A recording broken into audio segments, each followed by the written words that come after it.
selamat sore teman-teman. Jumpa lagi nih dengan kami kelompok 2B Latsar CPNS BMKG tahun 2025 angkatan 42. Kalau teman-teman dengar kata smart governance, kira-kira apa sih yang pertama kali terbayang? Apakah teknologi yang canggih, pelayanan publik yang super cepat, atau justru ASN yang serba digital? Nah, untuk lebih detailnya, mari kita kupas bareng-bareng di podcast sore santai hari ini. Nah, di sore hari ini tentu saja saya tidak sendiri, tetapi sudah ditemani oleh 4 narasumber hebat dari berbagai unit kerja di BMKG. Yang mana 4 narasumber kita ini tidak hanya berasal dari BMKG pusat saja, tetapi ada juga dari perwakilan daerah. Jadi pembahasan terkait smart governance-nya akan lebih menyeluruh nih. Biar makin akrab dengan penonton, karena katanya tak kenal maka tak sayang, jadi kita kenalan dulu. Saya Putri Indah Lestari, analis pengembangan kompetensi ASN ahli pertama dari PPSDM BMKG. Halo, saya Gian Agistian Agifari, PMG Ahli Pertama dari Direktorat Gempa Bumi dan Tsunami. Saya Muzamil Fadli, perencana ahli pertama di Biro Perencanaan. Saya Nidia Tiana dari Pusat Standarisasi Instrumen MKG, PMG Ahli Pertama. Saya Risma Norantika, PMG Ahli Pertama dari Direktorat Pelayanan Iklim Terapan. Oke, kenalan udah, langsung aja kita lanjut ke pembahasan kita terkait smart governance. Nah, sekarang saya mau tanya dulu nih ke Mas Gian, kira-kira apa sih yang terlintas pertama kali ketika mendengar istilah smart governance? Oke, baik Mbak Putri, terima kasih. Mungkin yang pertama kali terlintas ketika saya mendengar smart governance itu sendiri adalah mengenai tiga hal kuncinya ya dari smart governance. Yang pertama kan itu ada pemanfaatan data, kemudian ada pemanfaatan teknologi, dan juga kolaborasi. Nah, smart governance ini adalah tentang bagaimana instansi pemerintahan itu menerapkan ketiga hal tersebut dalam pengelolaan dan pelayanannya. Pada akhirnya, smart governance itu akan bermuara pada pelayanan publik yang lebih efektif, lebih efisien, dan juga transparan karena didukung oleh partisipasi aktif dari masyarakat. Kurang lebih seperti itu, Mbak. Oke, keren banget. Kalau yang dari pusat udah, sekarang saya mau geser nih ke satu-satunya perwakilan daerah. Di sini ada Mbak Risma dari Stamed Citeko Bogor. Boleh dong Mbak di-share ke kita seberapa penting sih penerapan smart governance di instansi kita BMKG, terutama di era digital saat ini? Baik, menurut saya penerapan smart governance sangat penting, terutama di era digital saat ini. Dengan smart governance, pelayanan publik bisa menjadi lebih cepat, transparan, dan akuntabel. Di instansi kita, penerapan ini membantu memperkuat koordinasi antara pusat dan UPT, misalnya dalam distribusi data cuaca dan iklim yang real time. Selain itu, masyarakat juga semakin mudah mengakses informasi, sehingga kepercayaan publik terhadap kinerja pemerintah semakin meningkat. Itu Mbak Putri. Oke, ini baru pertanyaan pemantik tapi jawabannya udah keren-keren banget nih. Gimana kalau kita langsung masuk ke materi utamanya aja. Yang namanya smart governance itu pastikan ada yang praktik baik dan juga ada praktik yang kurang baik atau bahkan kita bisa bilang praktiknya buruk seperti itu. Nah, kita masuk ke praktik baik dulu nih. Kalau di Pusat Standarisasi Instrumen MKG, boleh dong Mbak Nidia diceritain atau di-share ke kita contoh praktik baik yang mendukung smart governance di sana itu seperti apa? Oke, Mbak Putri. Jadi, salah satu praktik baik yang dilakukan di Pusat Standarisasi Instrumen MKG, khususnya di bidang klimatologi, adalah pengembangan sistem pemodelan iklim berbasis data multisumber.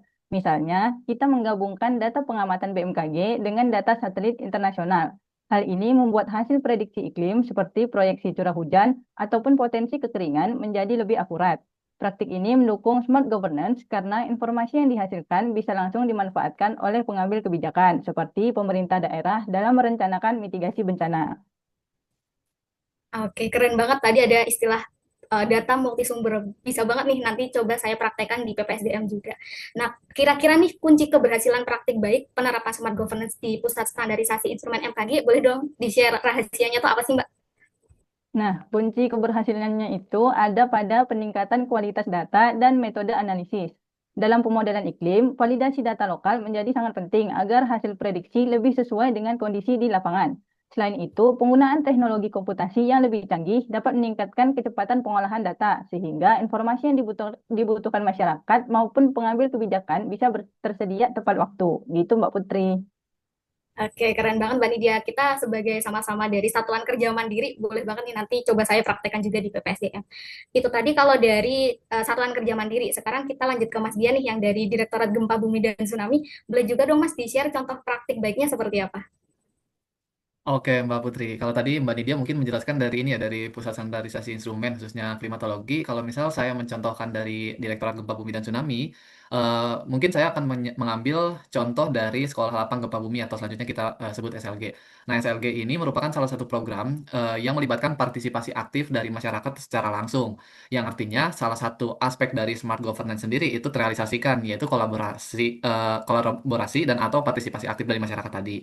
Nah, SLG ini tentu tidak kita lakukan hanya sekali dua kali, namun namun kegiatan tersebut dapat dikembangkan dan juga dapat berkelanjutan, di mana kita juga mengupayakan agar daerah-daerah yang sudah dilaksanakan SLG itu dapat membentuk komunitas tsunami ready.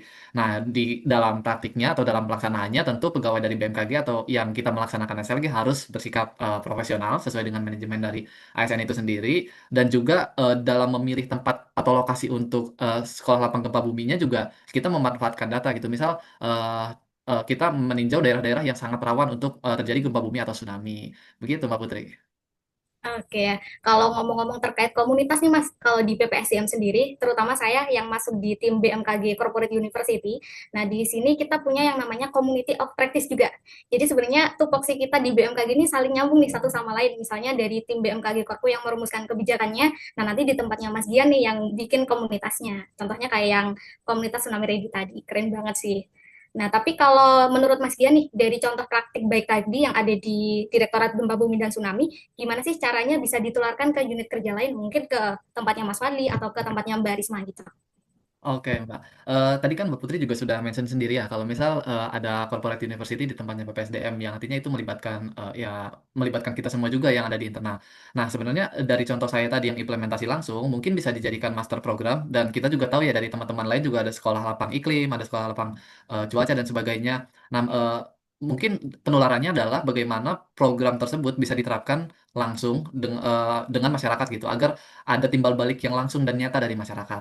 Nah, tapi masalahnya adalah tidak semua unit kerja kita itu dapat bersinggungan dengan masyarakat kan. Ada juga yang bersinggungannya mungkin dengan data, dengan teknologi dan inovasi dan sebagainya. Tidak apa-apa, itu bisa diterapkan selama kita menerapkan eh, pemanfaatan data dan teknologi tersebut, dan hasilnya itu dapat dirasakan oleh masyarakat. Mungkin begitu Mbak Put. Oke, keren-keren banget nih para narasumber kita.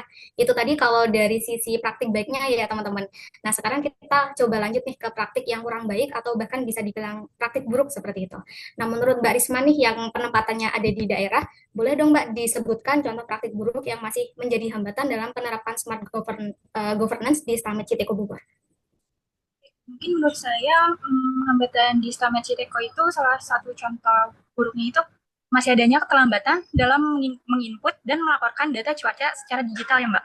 Nah, hal ini biasanya terjadi karena sebagian pegawai masih terbiasa menggunakan cara manual, sehingga data tidak selalu real time. Dampaknya, informasi yang sampai ke masyarakat maupun pusat kadang tidak optimal. Begitu Mbak. Oke, kalau ngomong-ngomong terkait data yang kurang real time ya Mbak, jujur di PPSDM itu juga ada Mbak, kita punya e-office. Nah, tapi kadang informasi yang di e-office ini tuh kayak kurang up to date gitu. Nah, nanti baru diupdate ketika mungkin ada akreditasi atau mungkin ada suatu kebutuhan kayak gitu. Jadi seharusnya yang buru-buru kayak gini perlu kita antisipasi teman-teman. Nah, kalau menurut Mbak Rismah, kira-kira yang keterlambatan tadi, penyebab utamanya tuh apa sih Mbak?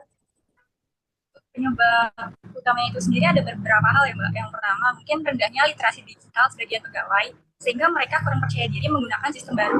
Yang kedua, kurangnya pengawasan dan evaluasi secara rutin yang menjadikan kesalahan atau keterlambatan sering tidak segera diperbaiki. Selain itu juga ada faktor jadwal shift yang berpengaruh, terutama di jam-jam malam dan dini hari.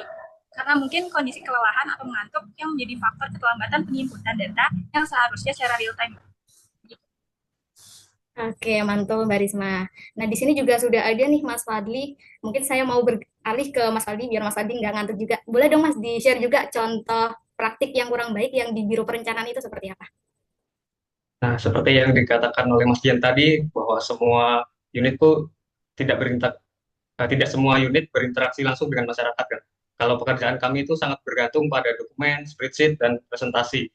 Nah, namun dalam eh, pelaksanaannya kita masih belum secara optimal memanfaatkan penyimpanan yang berbasis cloud seperti Google Drive, dan masih lebih banyak manualnya, banyak file yang disimpan di lokal, lalu kemudian jika ada koordinasi melalui grup WhatsApp, file-filenya selalu diupload.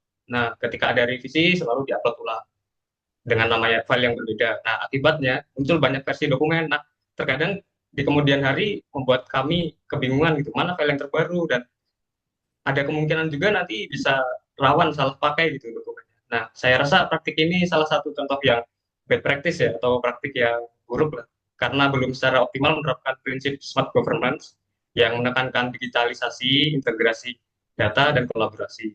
Kalau di unit kerja teman-teman atau di unit kerjanya Mbak Putri gimana? Apakah ada kendala hal serupa nggak? Benar sih Mas, sama juga. Jadi kalau ada banyak data yang ketumpuk, namanya sama nih, kadang saya bingung sendiri gitu. Oke, kalau dari Mas Fadli sendiri nih, cara atau ada alternatif tertentu kah buat mengatasi biar praktik itu tuh tidak terulang lagi, gimana Mas? Mungkin menurut saya ada beberapa langkah yang perbaikan, seperti optimalisasi penggunaan cloud storage, seperti Google Drive dengan aturan yang baku ya. Misalnya struktur folder, akses, dan standar penamaan dokumen gitu. Terus ada pelatihan untuk seluruh anggota tim misal agar terbiasa menggunakan fitur kolaboratif seperti komentar, revisi, dan version history gitu. Terus juga mungkin ada monitoring dan evaluasi berkala dari pimpinan, sekaligus pemberian apresiasi bagi tim yang berhasil menjalankan digitalisasi dengan baik. Itu sih, Pak.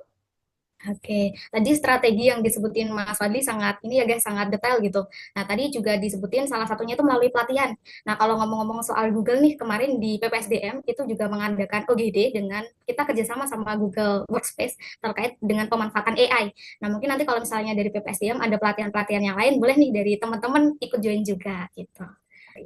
Oke, mungkin itu teman-teman terkait ngobrol santai di sore hari ini. Dan di sini saya bisa kasih kesimpulan bahwa kita sebagai BMKG, Smart Governance itu bukan sekedar transformasi digital saja, tetapi juga komitmen untuk menghadirkan layanan cuaca, iklim maupun gempa bumi yang cepat, tanggap, dan dapat dipercaya. Dengan birokrasi yang adaptif, responsif, dapat membantu BMKG untuk memperkuat perannya dalam melindungi masyarakat dan mendukung pembangunan berkelanjutan. Mari kita bersama kita wujudkan BMKG yang modern, unggul, dan semakin dekat dengan publik. Oke, burung merpati terbang ke awan. Cakep, Cakep, Hinggap sebentar di dahan randu. cakep. cakep. Smart governance sudah kita jalankan, siap menjadi instansi yang maju dan terpadu. Sekian podcast dari Mantap. Kelompok 2B, Latsar CPNS BMKG tahun 2025, Angkatan 42.